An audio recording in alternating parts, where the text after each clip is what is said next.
A few days ago, and this is a true story, I saw a man on the street dressed from head to toe in Nazi regalia. He had an SS hoodie, a Nazi armband, a swastika belt buckle, swastika pins in his hat, not just one, but multiple ones, multiple, white power tattoos. He had even these little things that he stuck on his shoe that were swastikas. Like, so from head to toe, I mean, he went all out. I mean, Goebbels has nothing on this guy. What kind of spiritual disease leads people towards such sickness? And is there any cure? And I wouldn't ask this question if it was just a matter of one isolated mentally ill person, but clearly we can see that this is a sickness that's, even if not in such an outwardly visible manifestation, has infected our society and is only getting worse. So I think it is a pertinent question, because I do think the roots of this are spiritual. Yeah, it's it's a real phenomenon, and it's worthy of being addressed. I think, I mean, I see it as he's just delighted to have found an identity that will justify his hatred. And it makes him feel real. It makes him feel right. He has the truth and all these other people don't. It feeds the ego nicely. Mostly it's his anger and hatred being justified that gives him an identity that he likes. That's what I think. It's the thing, you don't know who you are until you've identified your enemies, and he's got that down pat. I mean, some people don't know who they think they don't know who they are. There's something here about the human condition that I don't quite understand. Wearing all the Nazi regalia, I mean, it's worth remembering that Adolf Hitler was elected Chancellor of Germany. Yeah, that's right. And that he had a vast, dedicated following. Yeah, this is a societal phenomenon. Now wait a minute. Move over to Ireland, where the Protestants and the Catholics murdered each other for 30 years. Look at Europe and the 100 Years' War, the War of the Roses. Yeah, which were ostensibly religious conflicts about killing people who had different beliefs, or killing them to save their souls, and so forth and so on. So as repugnant as this current form of hatred is, it has very deep roots. Oh yeah, that it's Nazism is a little bit like a religion. I mean, look at the it's very much like a religion. Mythological elements that were clearly present in Germany, and it's when you think it is like a religious war. The thing about religious wars is that each side is convinced that they are thoroughly justified by God, and there is no compromise possible. Now that sounds familiar in today's situation too. It's us against them, and the religious makes it possible for us to be on God's side. Yeah, exactly. For God to be on our side.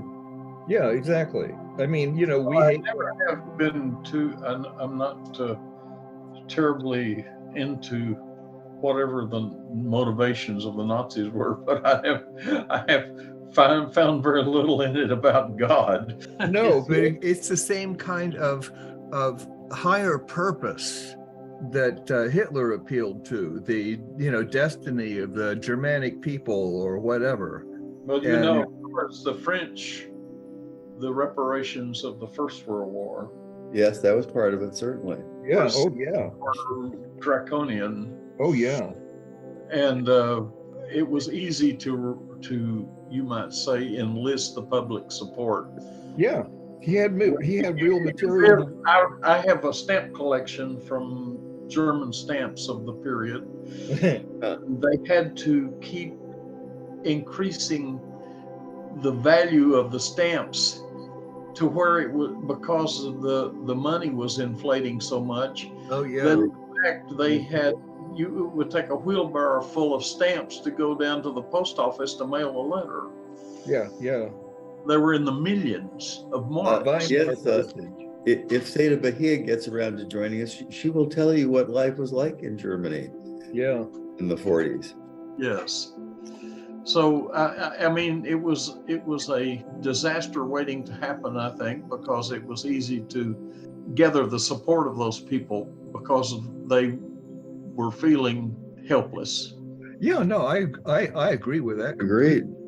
The groundwork was laid inadvertently by the winning side of World War I, and the reparations were just too onerous. And you know, if you look at the inception of the communist revolution in Russia, a lot of it was ascribed to efforts by people. I forget what the document was that was written that was a, you might say, a play-by-play operation of how they were going to convince people to revolt.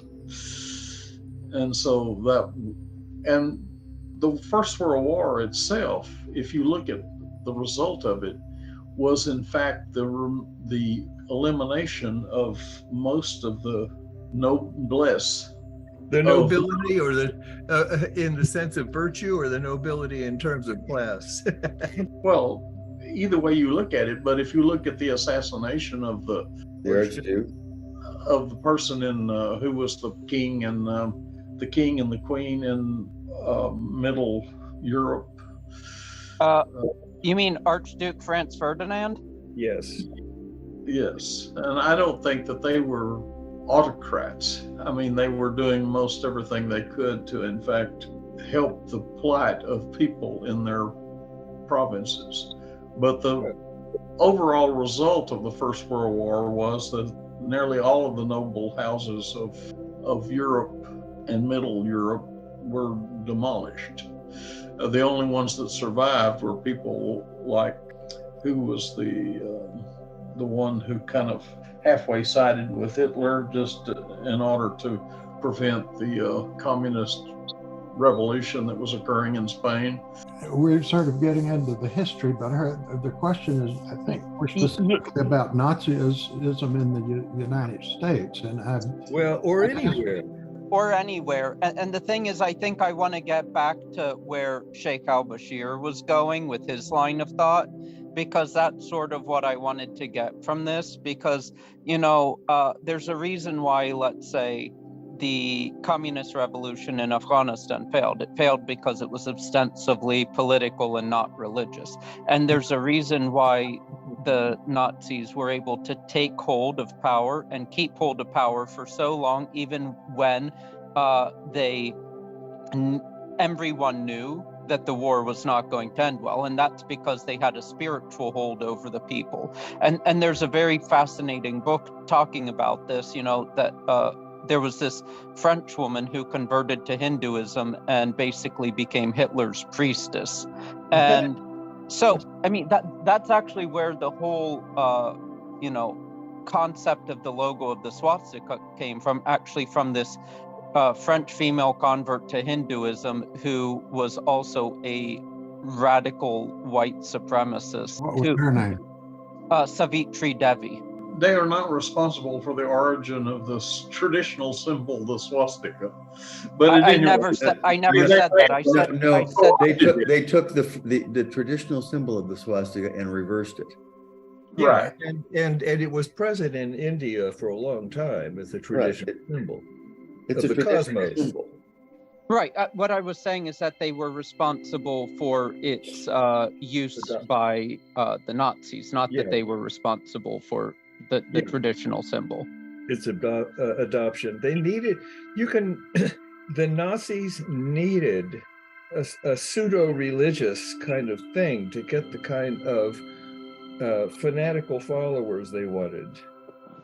And whether they knew that at the start or not, it certainly worked for them. Yes, and they had, of course, someone to hate. In this case, it was the Jews.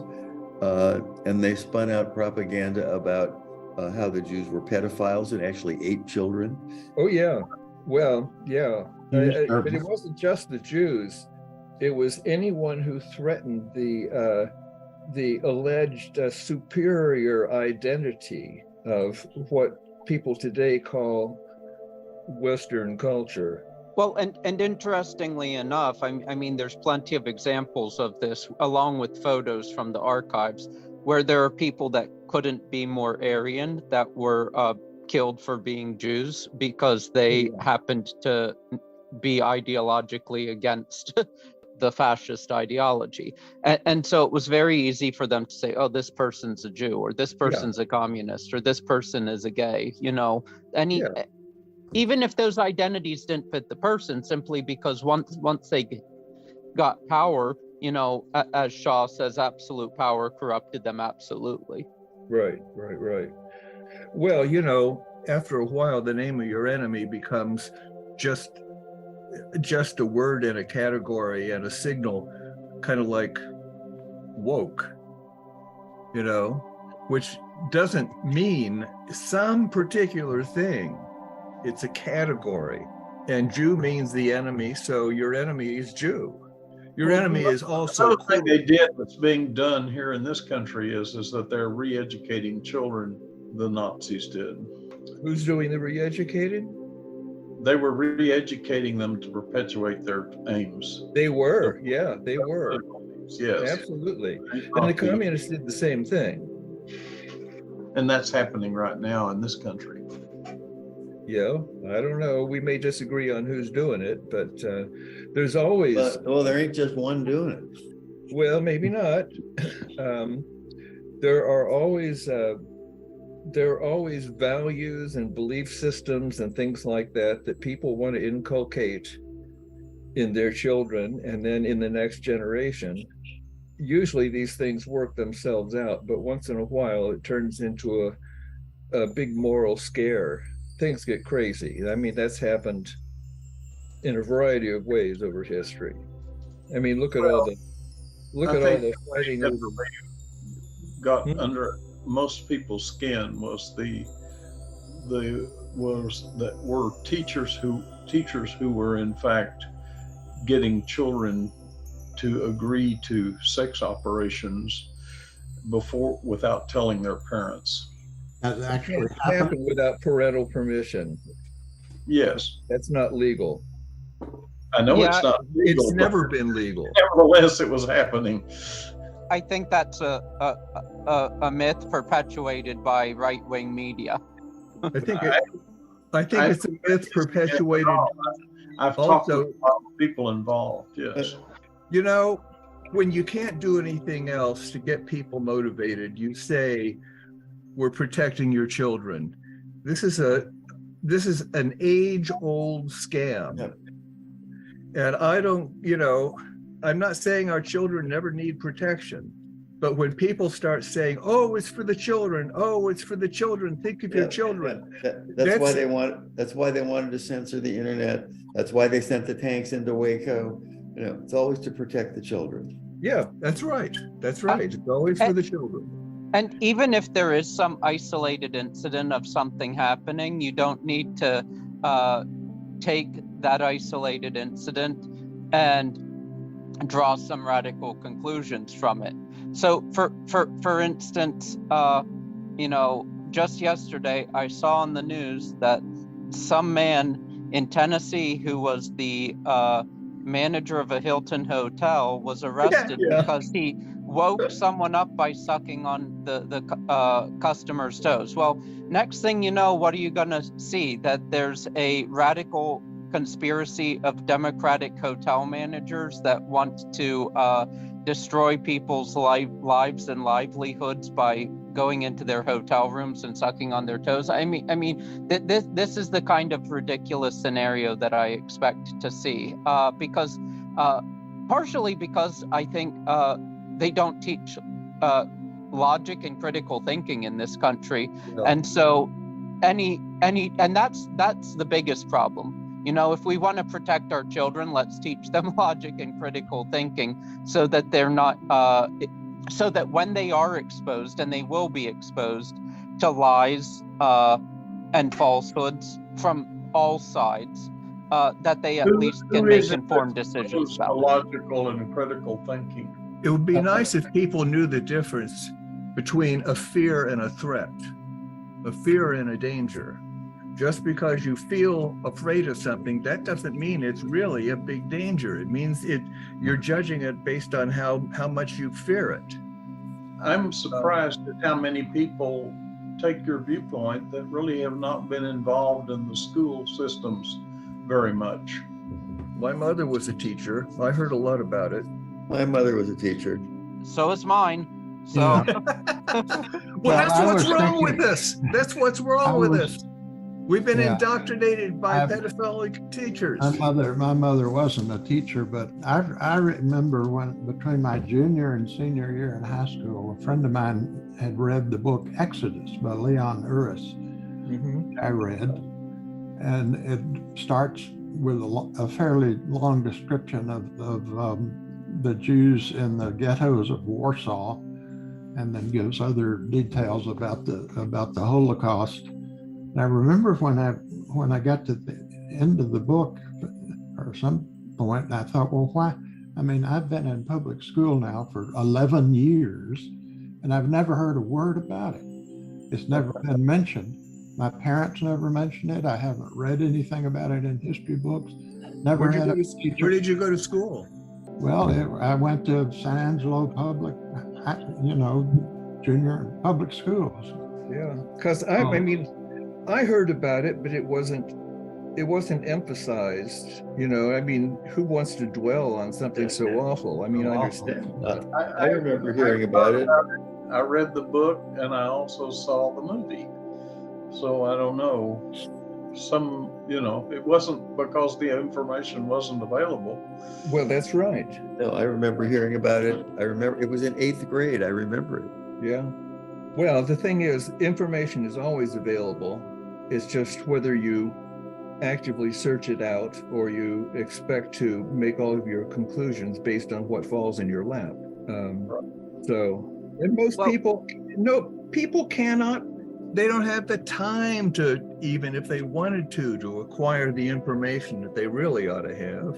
But that's no excuse. They ought to listen to somebody who does know rather than somebody who credibly knows.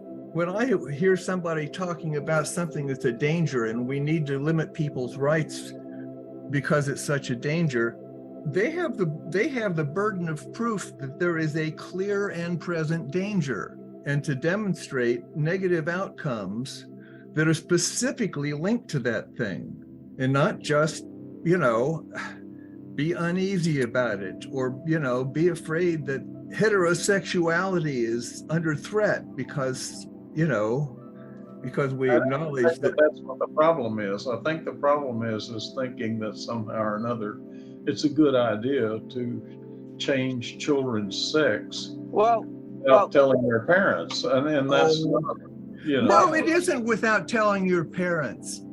These laws that they're passing are about if a child seems to have any gender dysphoria or, wants to change their pronouns or something, you've got to tell the parent. And I'm not sure how I feel about that particular one, but it's nobody does a sex change operation on a kid without the kid's legal guardians signing the paperwork. Well, that just doesn't happen to be the case. Too many instances that indicate otherwise. And is it always a bad thing for people to have gender transition surgery? Of course it's not. It's something that's none of my business. At any rate, no one has ever shown an actual threat from, let's say, drag shows. Yes, but in Texas yesterday, one of the Republicans who was trying to ban drag shows actually had to quit after he got a 19-year-old intern drunk and slept with her. So clearly the threat to young people and children is from Republican politicians. Yeah, and mostly from heterosexuals. Are we? That's the predominant thing we've got. And I'll tell you that that gets back to one of my original theories, that this person I saw on the street had self-hatred.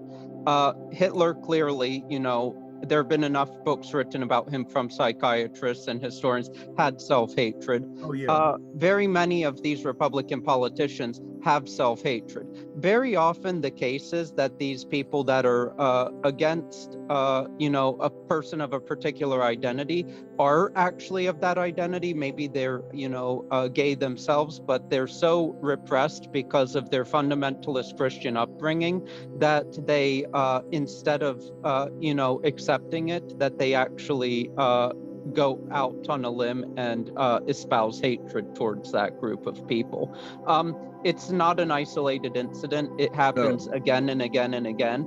And so the spiritual disease of that person I saw he was probably a guy living in his mother's basement, posting things back and forth on the dark web. He probably has so much self-hatred, for, his body image or whatever else, that he decides to, project it onto, people of different races, colors, nationalities, whatever.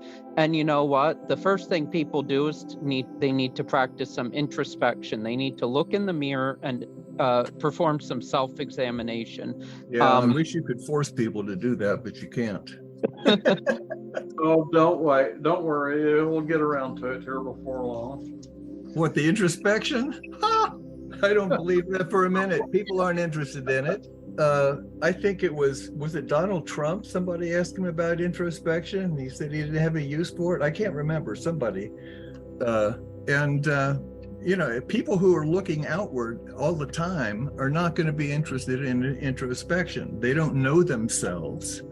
They don't know what lies in their souls that makes them feel afraid when it gets stimulated by somebody of questionable gender or somebody with the wrong political beliefs or somebody. It appears to me that they don't know. They just know it makes them uncomfortable and they get afraid of it.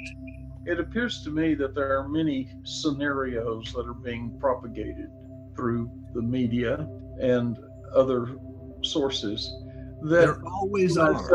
That have shown a vulnerability of the people to be influenced by, in fact, these stories. People can be influenced. That's why the advertising industry spends trillions. If it didn't work, they wouldn't spend the money. Well, I don't disagree with that. Why should I disagree with that? Well, you don't have to. No, I wouldn't expect it. But the point is, there are always things moving through one's culture that are influencing you, and usually they're influencing you in the direction of the the major social viewpoints and stuff like that. And people get completely complacent in their worldviews and their social views because they haven't had them challenged. Then somebody comes along and wants to be different, and it freaks them out. I mean, that's an opinion you have. Anyway, that is indeed the opinion I have. Thing that's fallen. Anyway, let's move on to another question. Picking up on CD Dad's comment, we're here for our opinions. That's what we're doing here. That's right. And you know what? I'm not doing this anymore. I'm logging off. Wait, I'm switching to another question. All right, but it may take a while the bad taste to get out of my mouth. My intent in that question was to try to analyze some problematic things and to try for us in the group to help. And what I've realized is that, unfortunately, a lot of that spiritual disease that has infected our society has infected some of us in the group, and so maybe we all should practice some introspection. And the fact of the matter is, I've never seen anybody in my neighborhood dressed like you described. I dressed like that for Halloween a couple of times. I actually wore a Nazi uniform for Halloween a couple of times, not knowing any better. My father had a uniform from the war.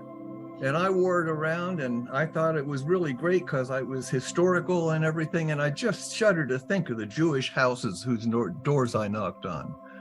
But nonetheless, I've seen it happen in the mirror, but I wasn't a Nazi. Well, here, can I suggest that we maybe take this and try to answer the question, how can religion and or the spiritual life improve this condition rather than amplify it? Yeah, exactly. Well, yeah. I mean, I don't really see that. I don't see the problem myself. I've been around the country a lot, and I've never seen much of it. I see a lot of motorcycle people at certain periods of time in this calendar. Yeah. Make visits to places, to certain cities, or not actually cities. They're usually little towns, like in I think the Dakotas, and so I've seen that, but I haven't seen any kind of rampant Nazi behavior or dress or anything else like that. Well, that's good. Yeah, I haven't either. It maybe it's a little more open in certain areas, but and at certain times. Well, I've actually seen much more of it in more liberal places. For instance, I saw in Seattle, which is one of the more liberal cities. And I think people don't necessarily feel like they have to go out on a limb to show their fascism in Texas or Oklahoma, because they're surrounded by fascists. So they're making a statement. It's a sort of intimidation, hostile act. It's like, stick my finger in your eye because, well, I don't agree with your assessment of the people being Nazi type thinkers. When people parade their identities around, whether it's with jacked up trucks or whether it's with, hippie clothing or whatever, they've got a problem. And they're reacting to surrounding.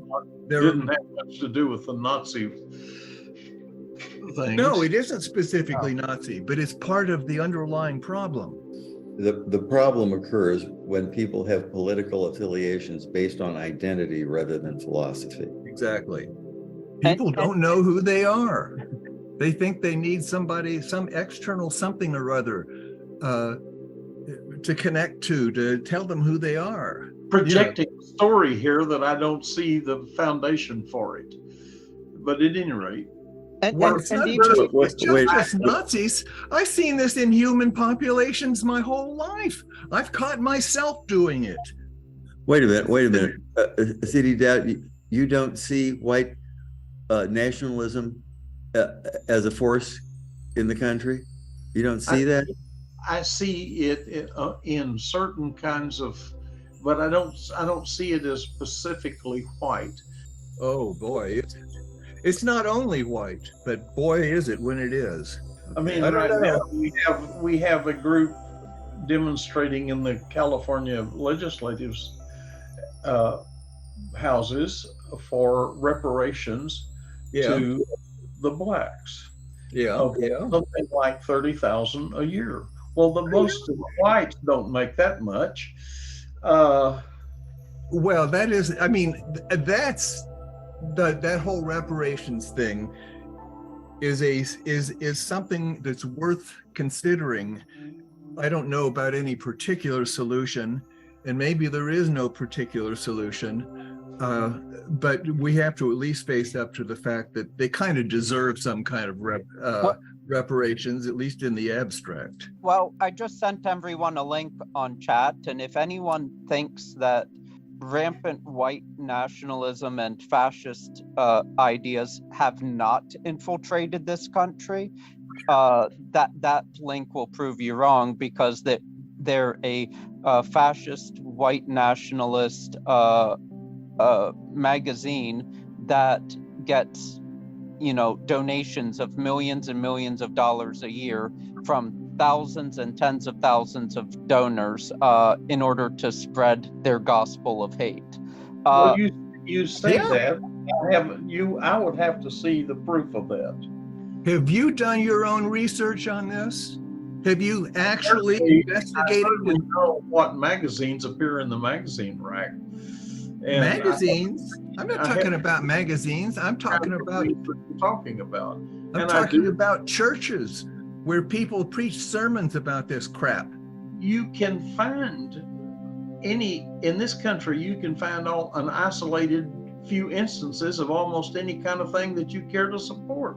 It's a lot less isolated than it used to be. Listen, folks. My neighborhood. My whole life, I have studied things from the left, studied things from the right.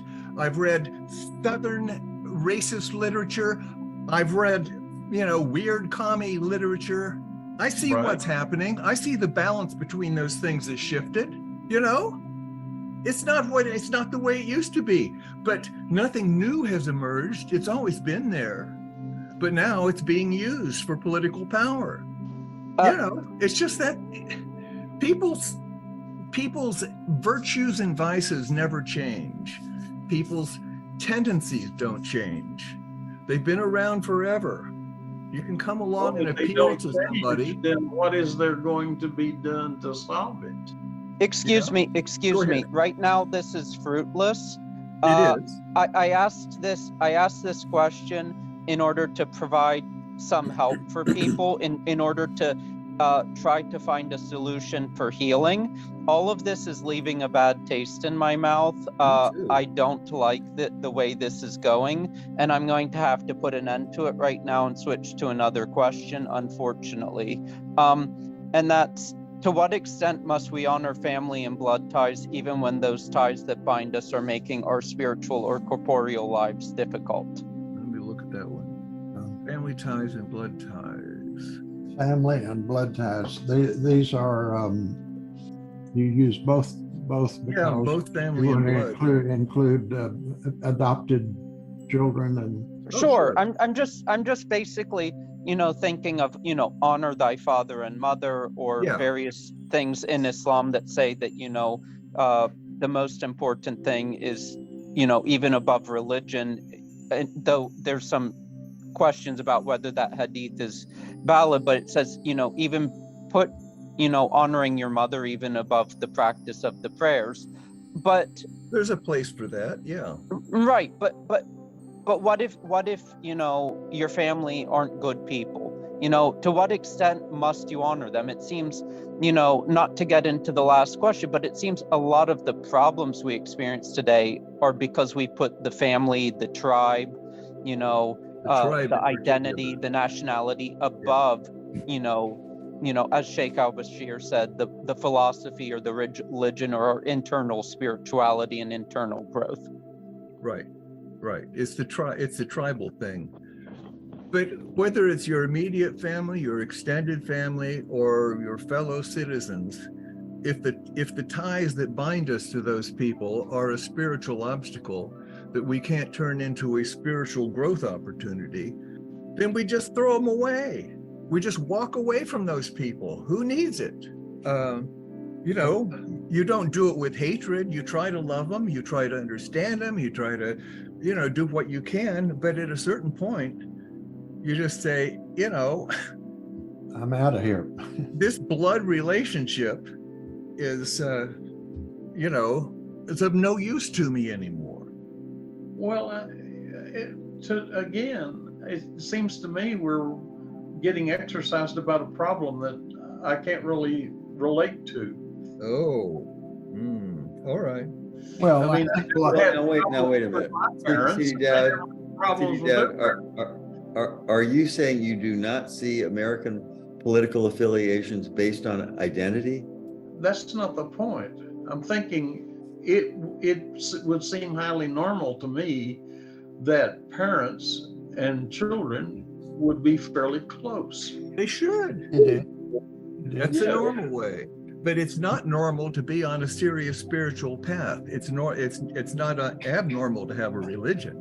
But if somebody is spiritually holding you back, and the influence is based on familial ties or community membership, then you have to choose what's more important.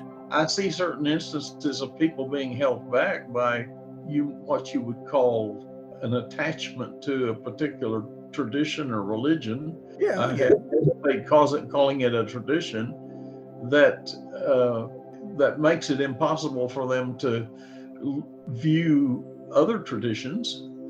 I would say that the very obstacle that you find with a lot of people in accepting perennialism is in fact a erroneous connection to a particular tradition. Yeah, well, the important thing is you can't let somebody else's lack of imagination limit you. Well, I haven't really noticed that happening. I mean, most of the children that I see are rather independent. They've been brought up to do pretty well what they please. Oh, well, so I'm not talking about. I don't really see this isn't just about children. Well, I thought we were talking about that. Family. Well, families in a broader sense. I mean, there are bad parents.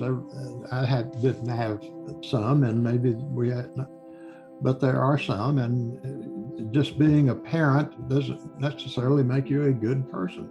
And sometimes the sooner the child escapes from that parent, it doesn't necessarily make you a bad one either. No. A bad what? Parent.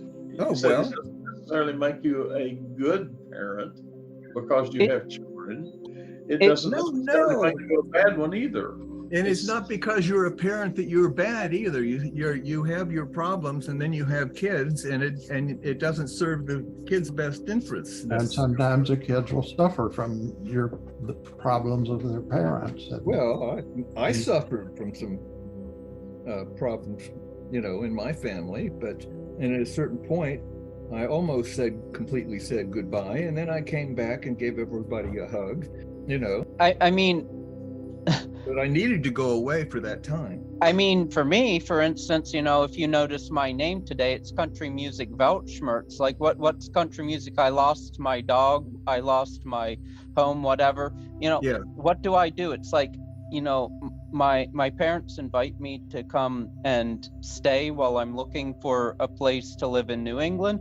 I go to Italy for a couple of weeks, and I come back, and the whole time they're saying, oh yeah, we're taking care of your dog. I come back and there's no dog. They give my dog away because the dog's shedding too much. And so I have I try to be as kind and polite as possible, and I call them out on this, and suddenly we're no longer welcome anymore. So I know what it's like to have cold, heartless parents,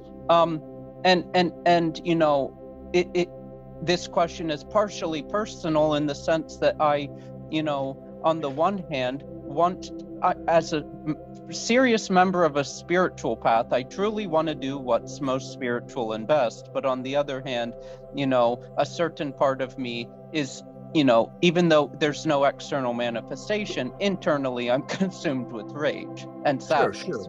Sure. I was extremely angry the first half of my life and didn't realize it. And it hasn't all gone away, of course, but it doesn't torment me. It doesn't torment the people around me. This was anger toward your family, toward your parents? Yeah, that may be where it came from. But, I'm not going to go into the psychological details, but, at a certain point, I saw it for what it was and realized I was chained to it. I was a slave to it. But you will feel anger during this life. It's going to happen. It shouldn't rule your life. It may linger around a lot longer than you like.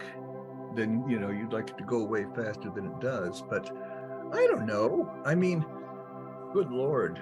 Do you know where your dog went? They gave it to some people in Virginia, supposedly, though they won't tell me where, so I can't go and find it.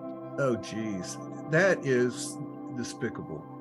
And I would have gotten a ticket back from Italy and come there and, Yeah. I would have, but it's the worst thing about it is were all of the lies. Yeah, you mean they told you about it while you were in Italy, or No. only when you got back? They kept saying, "Oh yeah, your dog is great. We're taking care of your dog. Everything's wonderful. You know, we're happy to do it." And then I only find out when I'm back. Well, I'm sorry your parents are like that. You know, What was there is their no side? excusing that kind of behavior, whether it's your parents or anybody else. No, there's no excusing it. But what was their explanation? Too much shedding. Dog shed. I mean, They've got their priorities, after all. well, you can't you can't forgive that behavior, but I mean, you can't excuse it. You may someday be able to forgive it, just because we can forgive a lot of things, but I forgive it. I in the old days, I would have held on to it. I mean, I see what happens when people in countries, you know, don't forgive one another. You know, the psychologically, the people that go through a genocide and are able to excuse the perpetrators of that are the ones who, you know, are spiritually superior. Really, the ones that hold on to it end up perpetuating something else later down the line. They start the next war, yeah. Right. So no, I forgive it. I just, you know, well, it's like if something really startles you and you get that hit of adrenaline and you're, you know, a little shaky or whatever, and you turn around, you see there's nothing to it at all. You're still going to feel that way for a while until that stuff is metabolized. Right. It's a bit like, you know, feeling a emptiness inside, feeling like, you know, there are only a few bedrocks in life, and you're always told, oh, family's a bedrock. Well, family's not a bedrock. God is a bedrock. That's it.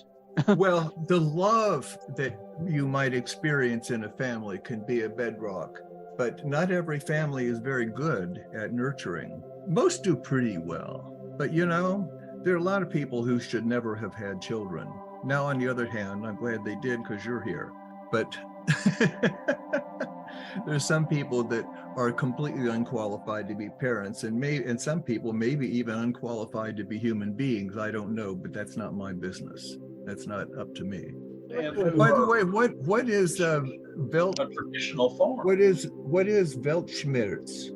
It's a German word that means world weariness or world sadness. Ah, I see. Yes, I thought I recognized the first part, but Schmerz. All right.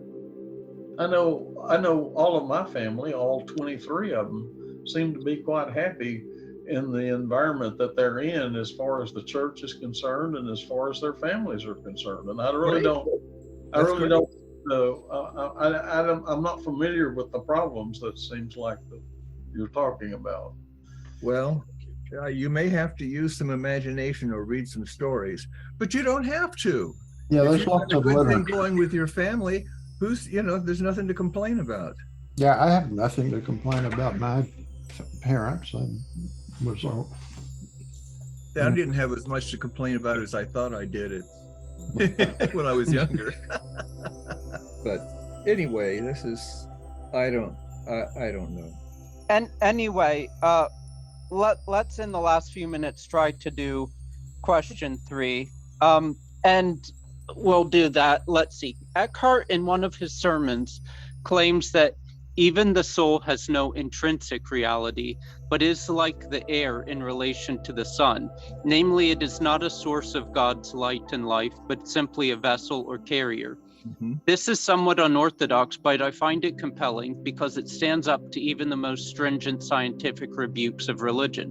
If the soul dies when the body dies, but the soul was only a temporary vessel, with one's intrinsic being contained within the divine, then one can still maintain faith in immortality in the face of the barrage of scientific criticisms. Thoughts? Yeah. There's nothing inconsistent in Eckhart's thing of placing one thing as being less real than another thing. I mean, if he said the soul has no intrinsic value, or the soul is awful, or something like that, but the soul is that through which the divine flows while we're in this life.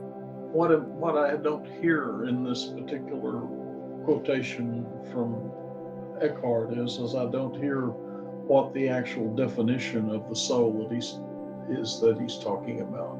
Are we talking about the first two levels of reality, the corporeal and the subtle and the psychic domains as being? I'm sure he means it to be whatever he thought his listeners thought it was. That's one of the beauties of Eckhart, is he doesn't go into lots and lots of very deep theology that can be disproved over time, and that is too based in the language and culture and sensibilities of, the people he was speaking to. There's a certain timelessness to the great mystics such as Eckhart. And, I find that, many of his sermons, because most of what he wrote is in the form of 3 or 4 page sermons, most of them are purposefully vague, but because they're purposefully vague, they are like rock hard, perfectly cut diamonds, and they still have much relevance in the way that the classical theologians just simply do not. I agree. I find that his openness of expression and his sometimes his very imprecision is good because it's not imposing limits. Well, let me just, if you don't mind, I would like to read a quotation from Eckhart here. It says, if you don't mind. I don't mind. It says, the bride says in the book of love, I have crossed all of the mountains, even my own powers, and have reached the dark power of the Father. There heard I without sound, there saw I without light, there breathed I without motion, there did I taste with what savored not, there did I touch what touched not back. Then my heart was bottomless, my soul loveless, and my mind formless, and my nature natureless. Okay. That's pretty good. Yeah, I suspect what he's talking about there is beyond being. Yeah, probably. A state of realizing metaphysically beyond being. And the reason is that he goes on in other places and quotes the fact that when you reach that degree or of understanding, of beyond being, you are talking about what cannot be manifested, or, for instance, or described. Yes, the case of not being able to see or not being able to hear something, and yet I hear and I see. And what he's saying is that silence cannot be manifested, and in fact, silence stands above, just as beyond being stands above being. Silence stands above sound, and that are the principle of sound, which describes all of the manifestations of expression. So you might say he is going through all of those things and explaining that. That's what he's doing. He's not saying that you get nothing from this. In fact, or that you don't see it to be and is not. Right. So at any rate, I don't have a problem with that. Right.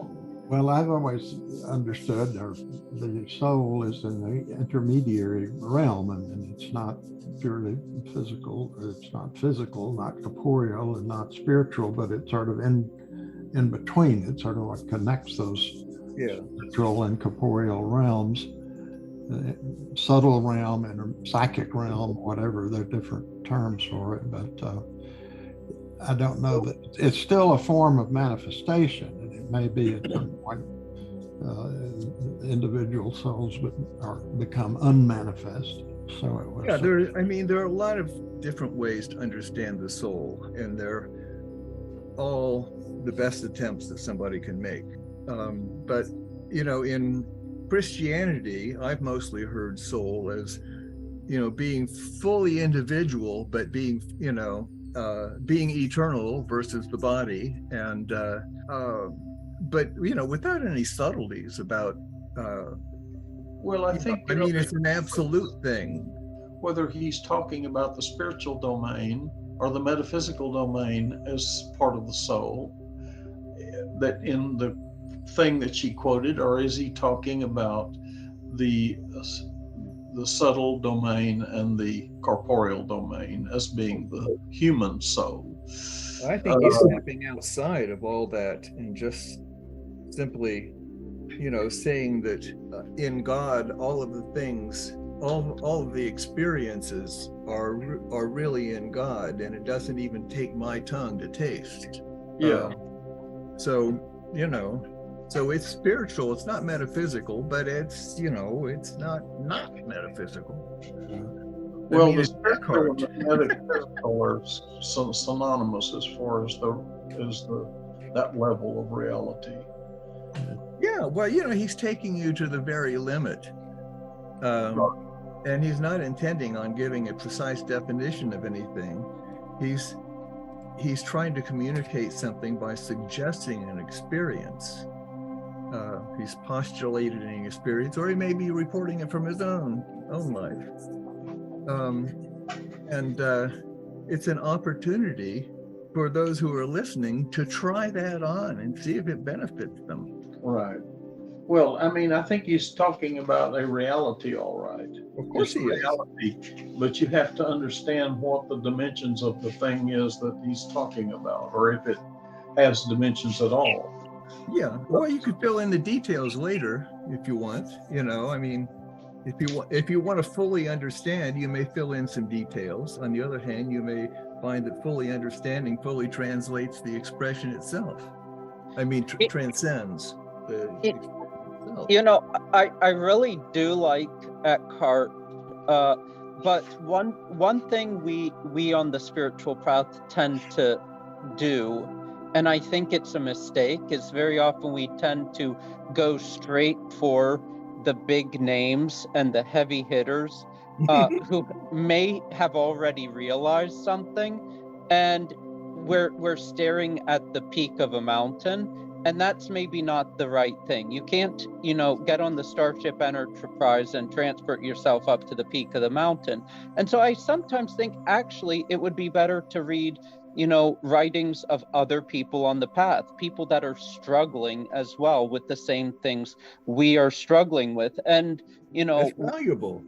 One of the things that I found immensely helpful lately was this very slight prayer journal from the college years from the Catholic novelist Flannery O'Connor, where she was struggling with God and struggling with faith, and it was absolutely wonderful, because I think sometimes not looking there at the peak, but looking at how someone's struggling down at base camp is actually, helpful. And then sometimes when someone's struggling in that way, they actually put things in a very lucid way that, can speak directly to the heart and can fill in a gap that was maybe missing from someone that speaks from a higher position like Eckhart. Like just one of the lines from O'Connor's journal says, "No one can be an atheist who does not know all things.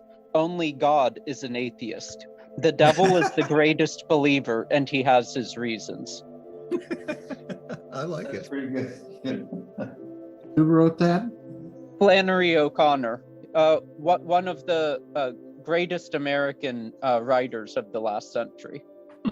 Well, clearly there's spiritual value in trying to grasp the highest metaphysical principles, but finally you need to know something about how to climb that stupid mountain. Yes, exactly. You sense or see or whatever the peak, so that there's the top is there, but You may need a guide to find your way up. It may not be a path that's been made that's right for you, and you may have to. Yes, well, you make a good point. For everybody on the path, it isn't the Meister Eckharts and the Ibn Arabis who are necessarily the most helpful.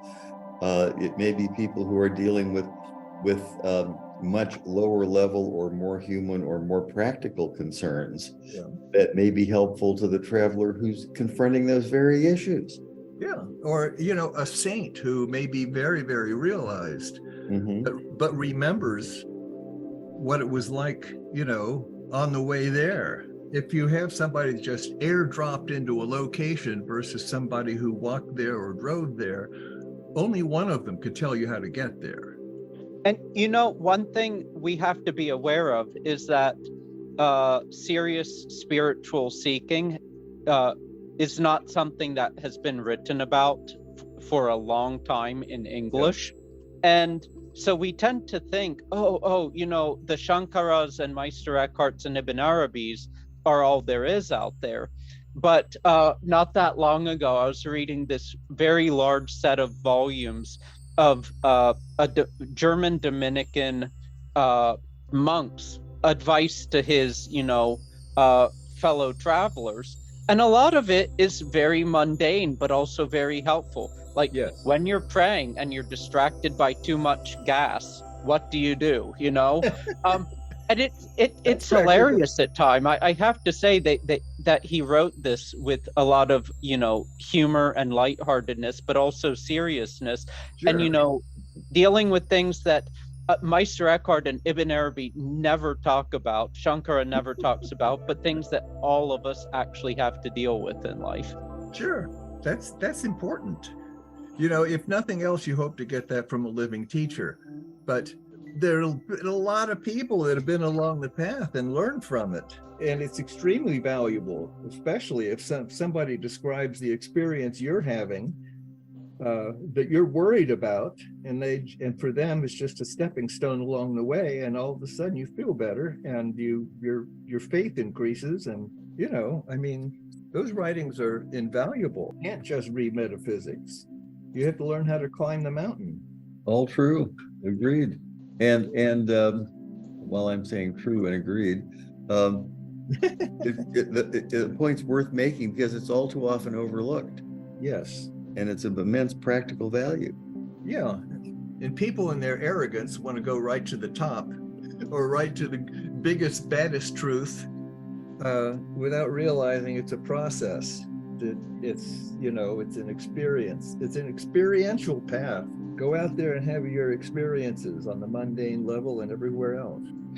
And, humility is also very important. Another one of those books that I find and have found very helpful, and that I dip my toes in over and over again over the last 10 years or so, are the journals of Philip Dick. He had religious experience of sorts and went to various masters and studied all the traditions.